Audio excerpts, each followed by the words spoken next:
4 years ago and won the RFP and created this tremendous partnership with Palm Beach County. As you can see how much was put into the facility. We turned this place into like Disneyland and Candyland, and we've made it into something really special with the academy and all the tournaments. We just kind of transitioned what we had, you know, at Boca Lago and came here and kind of just kept building and building. But we're at a point now where I want to take this thing to a whole nother level, all right? Especially with the services regarding the fitness, the nutrition, and everything that we should really be offering, whether it be junior player, professional, parents, it doesn't really matter. And when I started looking into this, there was probably about, and Ginger kind of helped me with this, probably 10 to 15 entities that wanted to get involved to provide services with strength and conditioning, fitness, rehab, recovery, you name it. So many people wanted to partner with the Academy and myself because they see the potential, and it took me a while to kind of come to this decision, but once COVID kind of started getting away and more people started visiting, everybody knew of Costa Performance. The whole Eastern Corridor, almost everybody that I emailed or I talked to personally, no matter what age or level, everybody's heard of the brand because of the numerous ATP and WTA players that they coach, but more importantly, the quality of service and the knowledge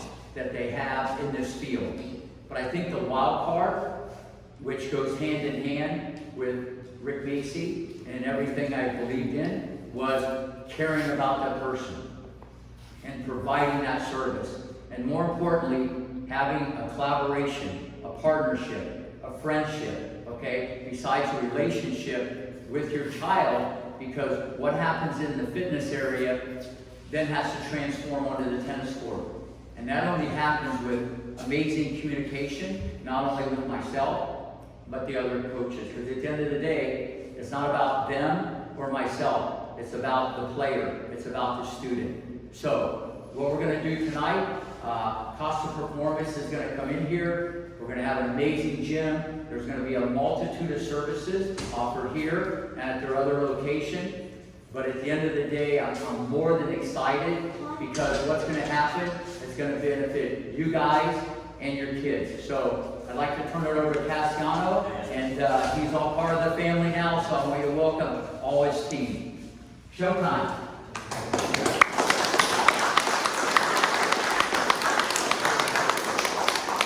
Appreciate it. For us, being an honor being able now to partnership with Coach Rick. Since my first day watching some practice here, and very nice battle vocal circuit that they put together. I felt like I like the vibration here, I like the energy, I like the place. You know, when we had the opportunity to partner with Coach Rick, for us, it would be like basically a dream coming true. I'll tell really quick who is Costa Performance exactly, and I go through a little ideas of how we see the fitness. When I say junior, I'm talking about from the 5, 6, 7-year-old all the way. I'm seeing professional, but obviously college, whatever level, even for regular level, all players. So the business started with my wife and I. We worked as training and conditioning coaches at IMG Academy. After that, Ever Academy, we noticed that we could do a little more customized service that we were doing, starting the academies we were previously, and we started our work right at pandemic. So April 1st, 2020, we opened our first unit. It was crazy times, a few crazy people trusted on us. Coach Lucas is here, is one of them. It's Coach Sebastian, who comes a little later. It's the other one, and now the family is growing, and we see now Coach Raul here, Coach Jay Gould there. So we are a group of strength and conditioning coaches that are mainly took the specialization, if you will, for tennis. I'm originally a soccer player, but I got really injured when I was young. So age of 23, I had to do my first hip replacement. And since there, I started trying to understand how could we help so the athletes wouldn't experience what I did. So I could play, I could have fun, and I could excel my performance. Okay. With that, Costa Performance started. So the one thing I'd like to point out to you a little bit is at the end of the day, we want the players happy, and the players to be happy, they need to be playing, so far from injuries, etc. It is a very high lateral dominant side sport, okay? So if I'm a right-handed, I will do 90%, 80% of my activities with the right hand. That brings my left leg being very important to land on the serve. So I see a lot of tests that we do in kids, they are much stronger on their dominant side, arm, and they are much more balanced on the opposite leg, because that's the leg they land. So we need to understand that to develop a program. So it's completely different than a football program, a soccer program, basketball program. Okay? There's some terminology here that I'll try to get the kids as much engaged as possible, but I know it's a little boring. So on the second line, what I'm trying to say is sometimes in the sport, young athletes, they generate way more power than their body supposed to handle. So obviously, we need to understand that so we can provide a service that stabilizes these young population joints. It's a sport that relies on technical finesse. So even when we're going to program our plan, we need to understand that because one thing is training sport that people are supposed to push each other. The other thing is training sport that you need to rotate your trunk, you need to have a loose hand, firm but loose hand to slice the ball. Those are the differences that we try to understand. Load control is a little bit related to the fatigue of the athlete. And tennis, especially as you start growing on the sport, your competition time is bigger than your training time. And we need to know that because then we can plan accordingly. Some of the sports that are ideal for us to work, like swimming, track and field, they have a competition every 4 months. Ooh, easy money. Now when you have competition every week and when you have competition every other week, then it's not as easy to put that in a right space. Early specialization. Tennis, like other sports, usually the athletes start very young at only practicing that sport. Good for one side, for other side, we try to supply other skills that are going to help in the long term. Last but not least, my field is full of experts. So we always need to be careful with that and we try to be different than these people. We try to really, when we look at each kid here, we want to design the program for that person, not a program that I'm going to attend everyone. Because people are very different. Here, Mr. Riley Calca, working a little bit on his footwork and movement. As you can see, we're using a volleyball here. So getting a little different type of feeling for him. Okay? When you see throughout the months here, when the athlete comes to us, we're going to do what I call static orthopedic assessment. So I'm going to pretty much move around your athlete, move around your kid, and see how the joints are. Now, let me tell you really quick. A tennis player who practices tennis over 3-4 years, he's going to have a body different than regular people. Okay? So sometimes I see people going to the PT, and the PT said, and I'm friends of one of the PTs, oh, this kid has the shoulder very rotated. Oh, guess what? They serve every day doing that. He better have it. Actually going to facilitate for him. Oh, the kid has the hip slightly higher than the other. Oh, he better have it, because he loads the hip the whole day here. So no one is doing any bad job, it's just a characteristic of the game. So now we need to understand, and I move to the functional assessment, is this difference on the joints providing a benefit, or is that like providing a problem? So then we see when the kid moves with this, we do this assessment. Last but not least, we go to the performance assessment, which you see how the kid moves, how the kid decelerates, how he rotates, how he finishes. So all of these, we combine that information, we send to the coaches. If the coaches feel that it's important, we send to the parents, and we try to recheck every 3 to 6 months. Okay? I have my own doctorate in biomechanics, so I try to understand a lot of the serving motion when we're studying. With the help of the tennis coaches, we understood well the strokes. So we do mechanical assessments, but again, we don't tell how they need to organize the technique of the kids. That's not our role. Or what we tell, let's say Coach Jason comes to me and say, look, I see this kid, I want him serving with a more platform stance.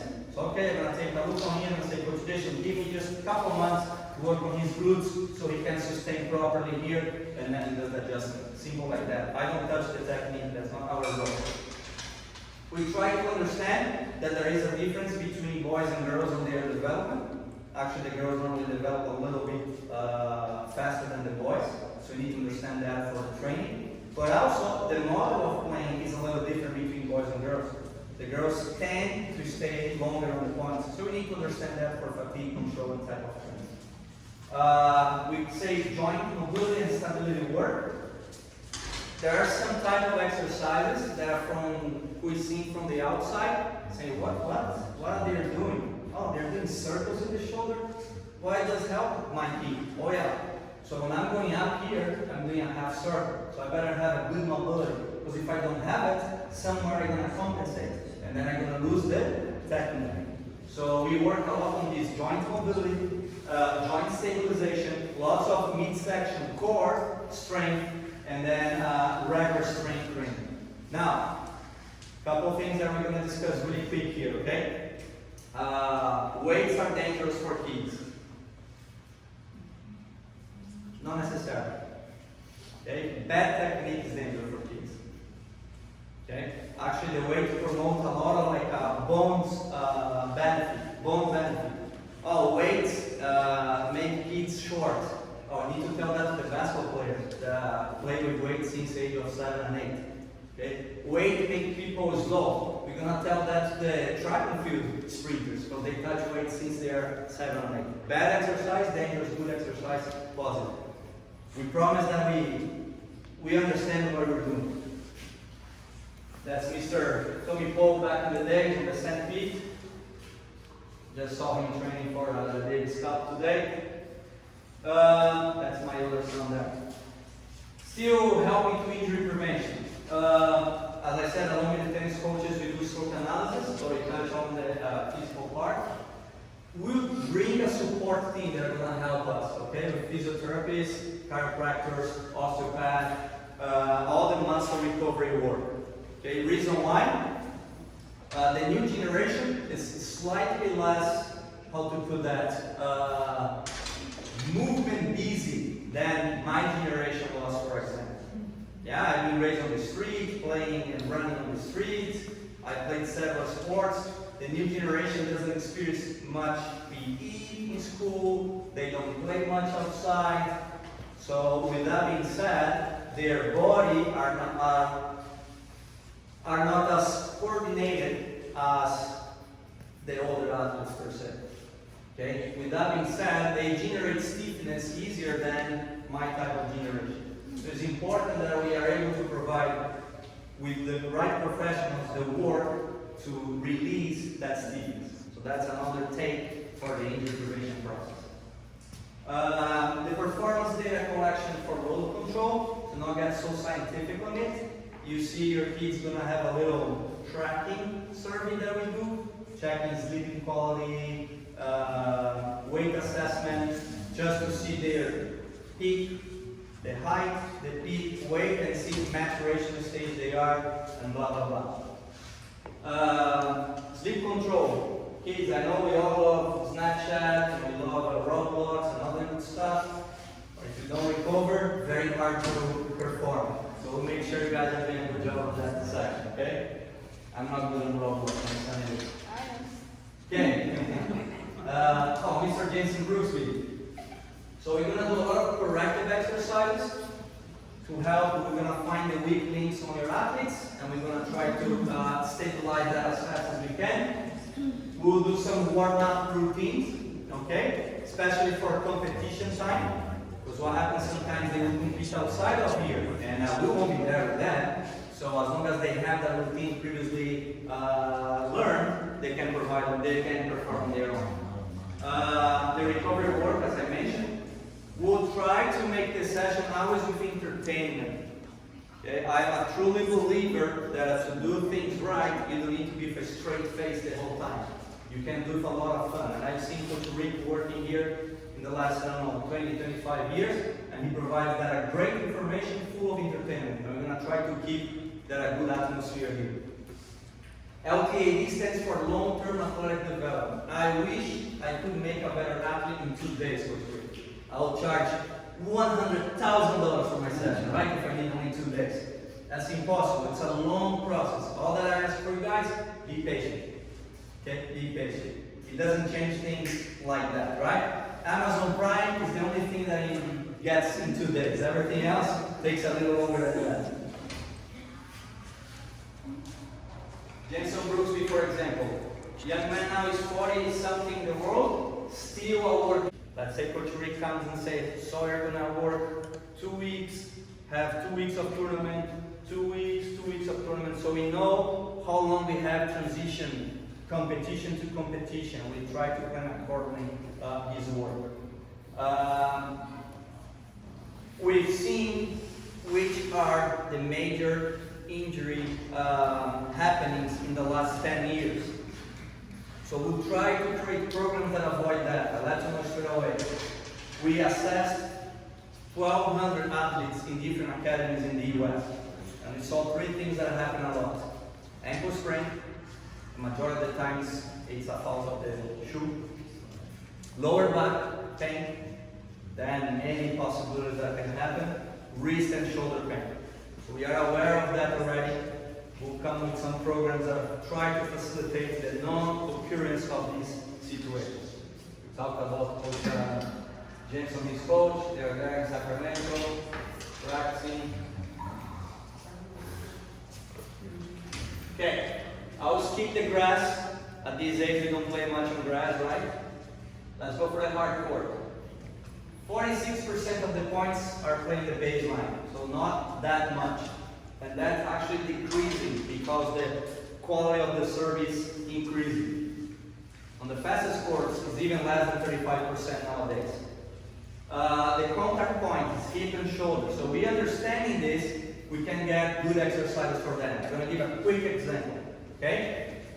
If I'm going to train, let's see, Daniel there for the hard court. I'm going to do medicine ball exercise. She's going to be low, quick responsive actions. Now I'm training her for the clay season. Still the same exercise. I'll put her a little lower with a bit more of rotation because that's the way she's going to play. Unless coach comes to me and say, look, for clay I need her working on her sliding more. For clay I need her working only on her returning. Then we change according to the feedback of the coach. If not, we take the overall information we have surface by surface. Semi-open close stance are more common. The average time on a rally is 5 seconds. So we try to understand what type of conditioning to provide. That's a surface that being a good server and being a good returner can play a different role. So we provide exercises that are going to attend that necessity. That's Ravina Kingsley, working core. As you can see, we have a work here with the stance not being so wide. We were working on certain aspects of her return. The clay, personally, my favorite surface. Not gonna lie, my mom is from Europe. The red clay for me is where tennis really is played. But that's my personal take. Now, more and more, I've been improving my hard court skills. I'm definitely gonna hire Jason to improve a little bit my return, and I'm gonna beat Lucas next match. So, the points are a little longer, 5-10 seconds the average. Sometimes more, right? If you play against Nadal, the average goes for 30 seconds. Now look how funny it is. Although the matches are long, up to 30% of the match is really played. So there's a lot of recovery involved on that. So we also try to work strategies to help you to recover. 60% or more baseline points. Ooh, that's a lot of movement. Huh? More open stance, so we need to work more rotation, more sliding, and is the surface that brings more injuries. The sliding sometimes, especially young athletes, are not strong enough to slide properly, and that can pull some muscles This is Francis Roy. He's one of the members of Rafa Nadal team. He's also BPT in Barcelona, and he's on steer there. Now, then the coach is going to bring us the necessity of working on specific strokes. The game starts with the serve. We're going to work on the leg explosiveness. We're going to work on the midsection transfer. We're going to work on the joint angle and stabilization, rotational strength of the upper body, overhead hand and eye coordination. So as you can see, just in one stroke, how many things we need to work. And again, your key doesn't need to come every day sweating dead. That's not how you work technique. You work actually very smart exercise. You see a simple, smart exercise that Mr. Brooks is performing here, helping to stabilize his scapula, his shoulder blade. It's going to facilitate him, rotate, and then he's netting the ball over his head. Footwork, very important aspect. First step, recover step. That's when the coaches come to us and say, hey, I need that player improving that piece of his footwork. So we first start on fitness, then we bring them with a better foundation for the court, and that goes on adjustment step, the balance, transition, the base selection. As you can see, we can do that work, doesn't matter where. Parking lot. That's where we are made.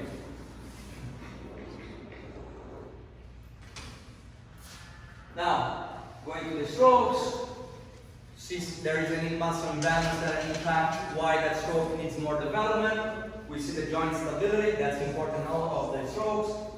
The strength, the power, the joint mobility as well, and the strategy. What I mean by strategy? The strategy to get to the ball to perform this stroke. So I can go, let's say, in a wide forehand, I can go right, I can go drag and right, and that will impact the way the body positions itself. So we need to know that so we can provide the proper exercise. One more time, Mr. As you can see, I'm already short, but close to Riley. I'm twice as short as I feel normal.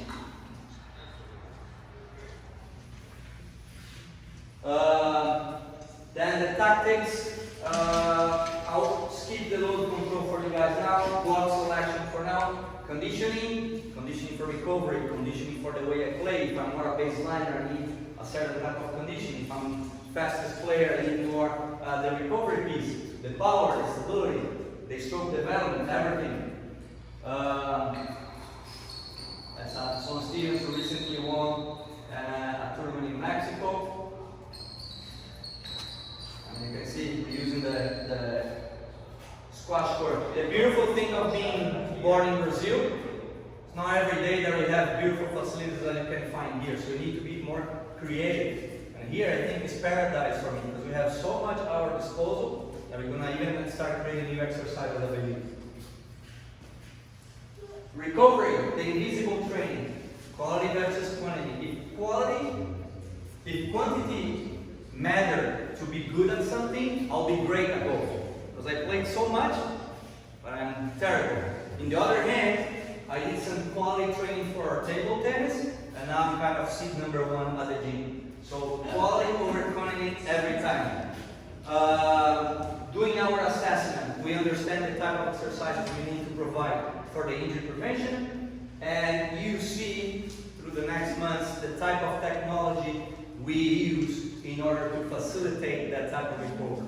Okay, I'm gonna even touch base in a couple of them a little further down.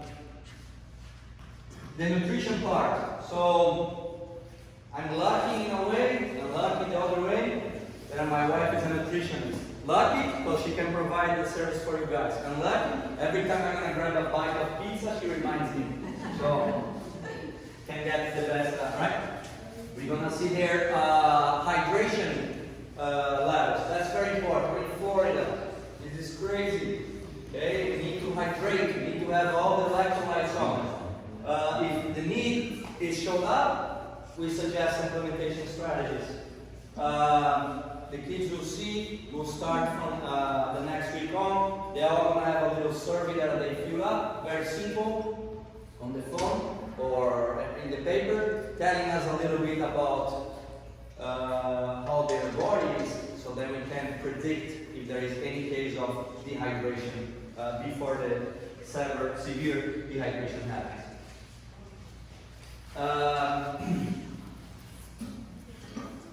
Here's something that we can talk more privately in the future. As you can see, I have this little bracelet here. I have no connection with the brand, so I won't even say the name of the brand now to not pretend I'm promoting anything. But this is real data. So here I'm seeing the quality of my recovery, how much physical stress I had. This goes from 0 to 20.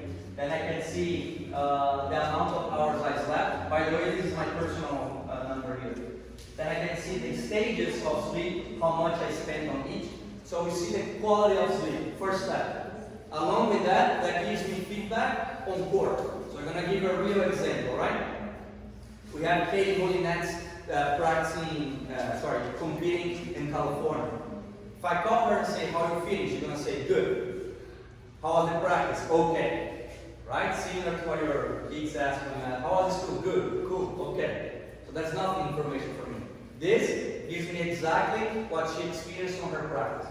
So then I can tell her, hey, today better do sound. Today better do the stretching. Today better do some extra running. We can control from distance.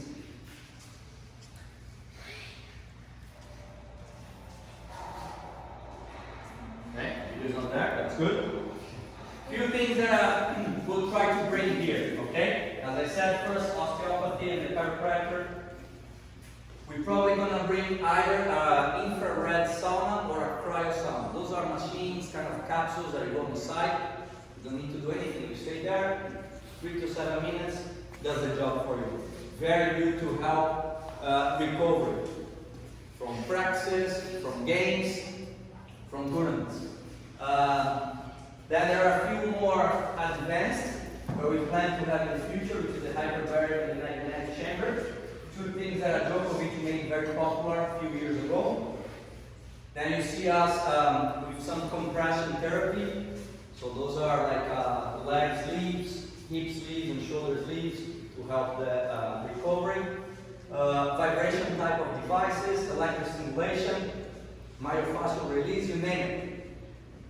The luckiness of being able to travel the whole tour during the year, I keep my eye open on all the technologies, all the strategies they have it.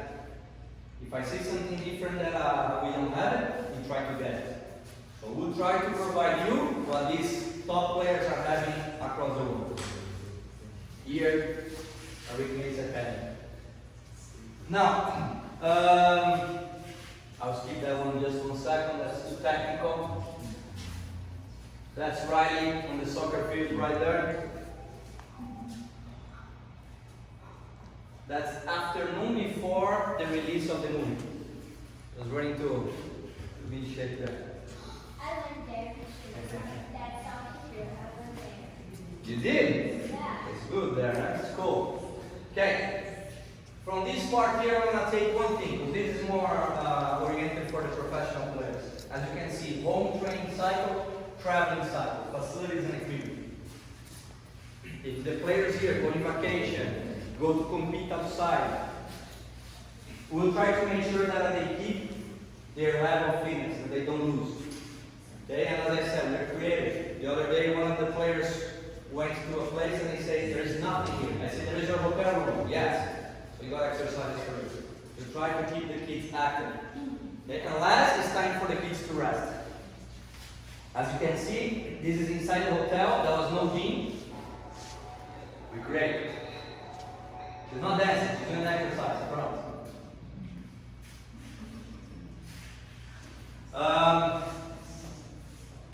A few type of works you're gonna see us doing. I have a few of the coaches on our staff.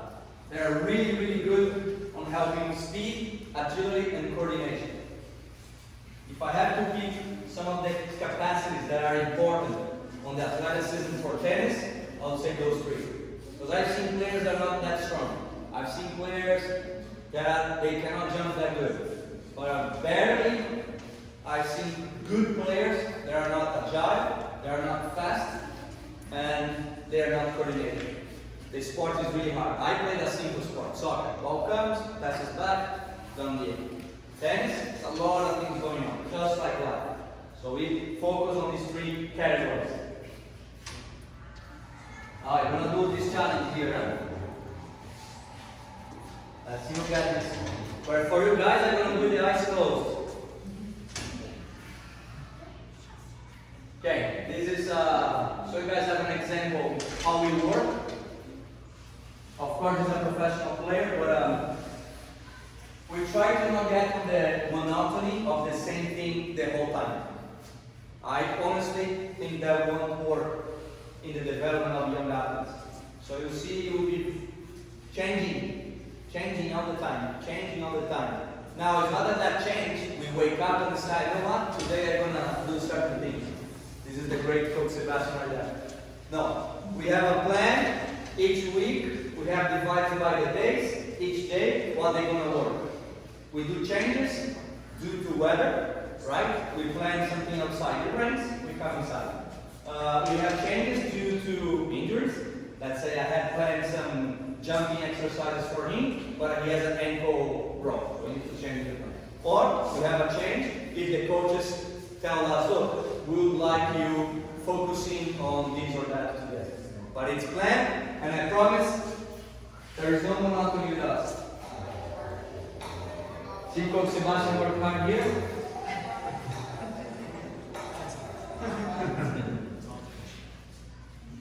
Okay. Bottom line is, we spent the last 17 years, 18 years studying that sport. I'm a truly believer, and the coaches are here to hopefully tell me that I'm not lying. If you want to understand this sport, play this sport. We all play tennis. We're not good. We're not good. We all play tennis. We all understand what's the feeling when you're going to serve 40-30 and you need to finish the games, how that goes on the body. We understand what is going the one-on-one drill several times and then you have to go do fitness. How you do it. We understand what it is having to play 2 times in the same day and you have no time to eat. What do I eat? We try to understand that. So we experience what you guys experience. That way, we try to offer the best possible. Second thing, Coach Rick had always great ideas that he brings to us, and along with him, we said, look, maybe we can provide not only the fitness part, but really a good recovery center here, and that's one of our main intentions. So those kids are fully covered. They have the best in business for tennis, and I think they'll have the best in business for fitness and then for recovery. Guys, we're open for questions. It's a big honor to be here, and really appreciate your time. Thank you.